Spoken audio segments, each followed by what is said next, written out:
Greetings, my name is Nathan and I will be your guide for this world tour of music. Grab your guitar and pocket your passport. We are off to Finland to spend a little time with Marko Karhu and learn more about the celebrated blues solo. Hailing from Finland, Marko is a renowned artist and session player with an affinity for the blues.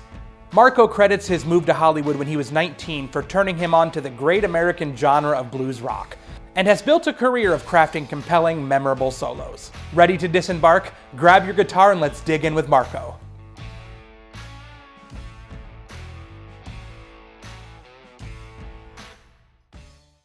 All right, so this one starts with a pre-bend. And what I mean by that is I'm bending from the major sixth to the flat seventh already beforehand, and then playing the note, and then we kind of hope that it's in tune. So that is in your muscle memory, the bend there. So that's how it starts. And let me play the opening line. 1, 2, 3.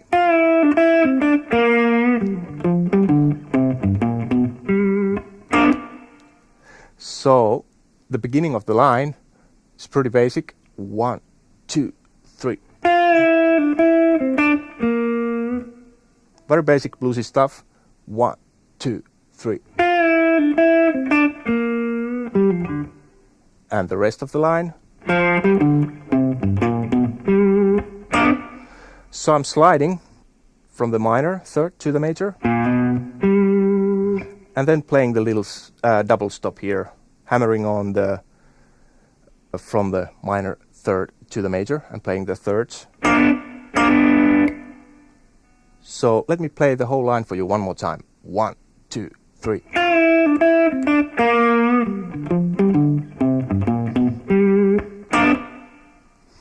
All right, then let's go on to the next line. So the first line here was our question, and now we are repeating the question and maybe altering the question a bit.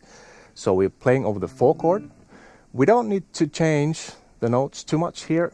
Everything pretty much fits. So this line starts pretty much in the same way. 1, 2, 3.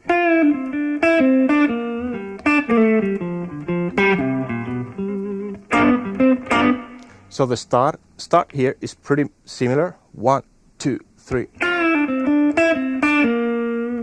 After that, I'm playing the A note here, which is the 6th, if we are thinking in the key of C, since we are playing over the 4 chord here. That's a cool sound over a 4 chord.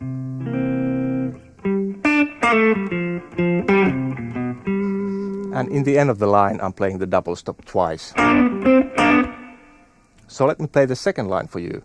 1, 2, 3.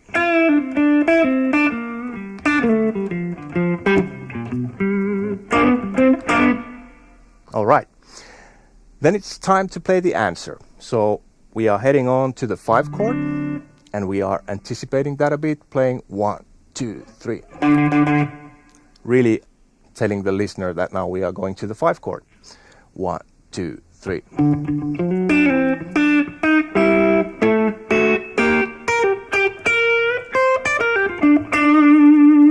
So what happens here, I'm sliding with the 6ths.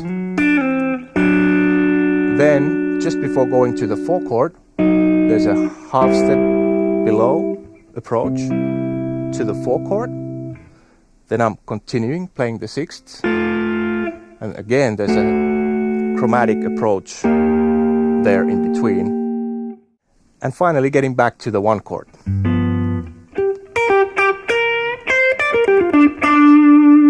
Playing this kind of a really common turnaround lick that you should be able to find in many places as possible from your fingerboard. So let me play the whole first round for you one more time. 1, 2, 3.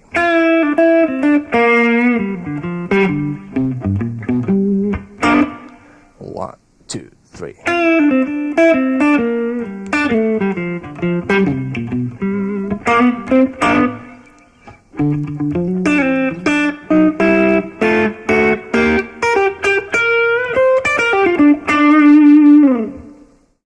So the second round, let me play the opening line for you. 1, 2, 3, 4.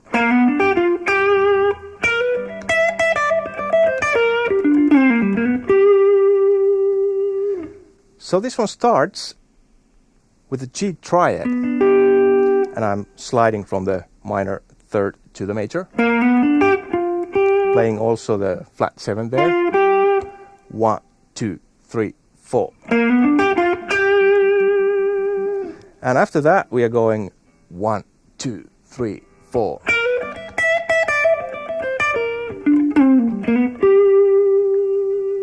So the beginning of the line would be 1, 2, 3, 4. 1, 2, 3, 4. And the rest of the line.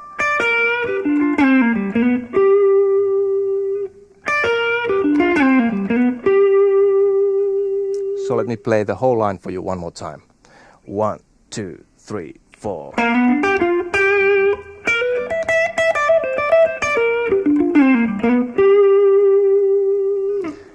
And then, so that was our first question. And then we are repeating the question, this time altering the question quite a bit actually.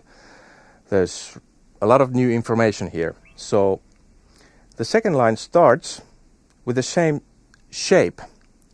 I'm just bringing the shape up here, up a fourth, and playing the C triad. Same way as I played the G triad in the beginning. So let me play the second line for you. 1, 2, 3, 4.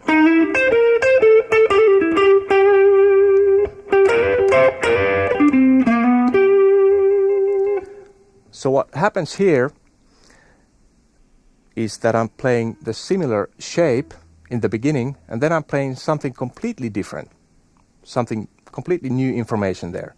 And I'm ending the line the same way as I did the first line. So the musical glue here would be the shape in the beginning and the ending.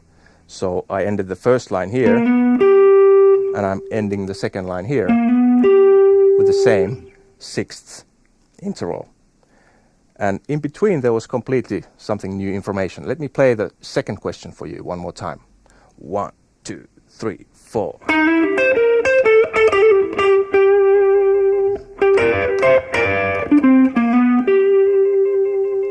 Like that.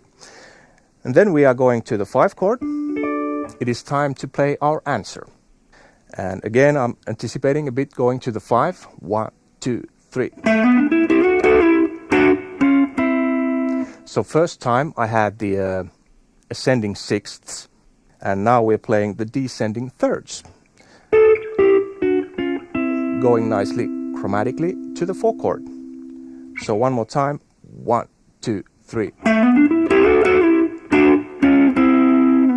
And then there's a really, really nice blues lick at the end. 1, 2.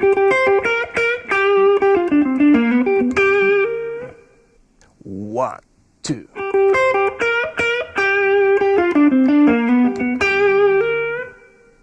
So let me play this second round for you one more time. 1, 2, 3, 4.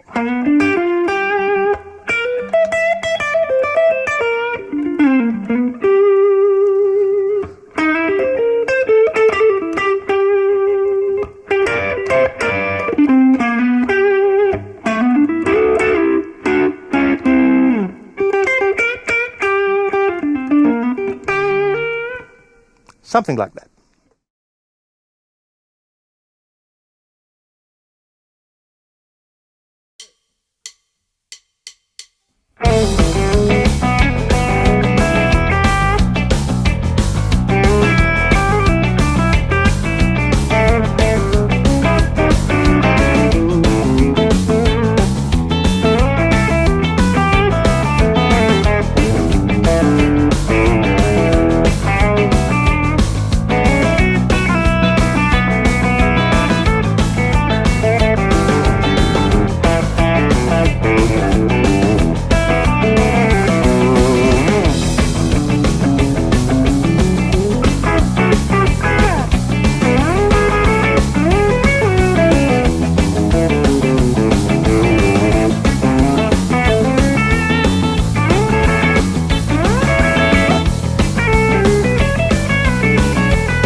straight 16th notes over a shuffle. So this can be a tricky thing to do, but it's very rewarding once you get it together to have this kind of a variation, rhythmic variation.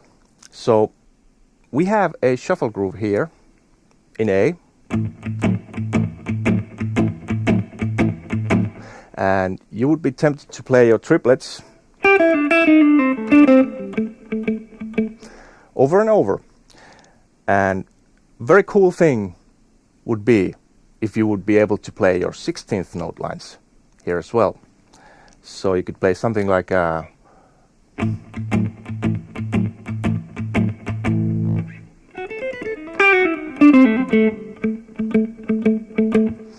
and that can be a tricky thing to do. Good exercise for that would be if you could play, let's say 2 bars, your shuffle groove, 1, 2, 3, 4.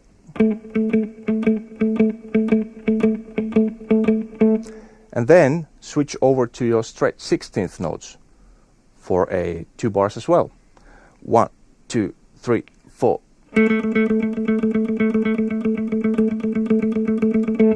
Like that. Can be a bit boring exercise, but it's worth to do it. So let me give you a practical example of this, mixing these two. We start with the shuffle. 1, 2, 3, 4.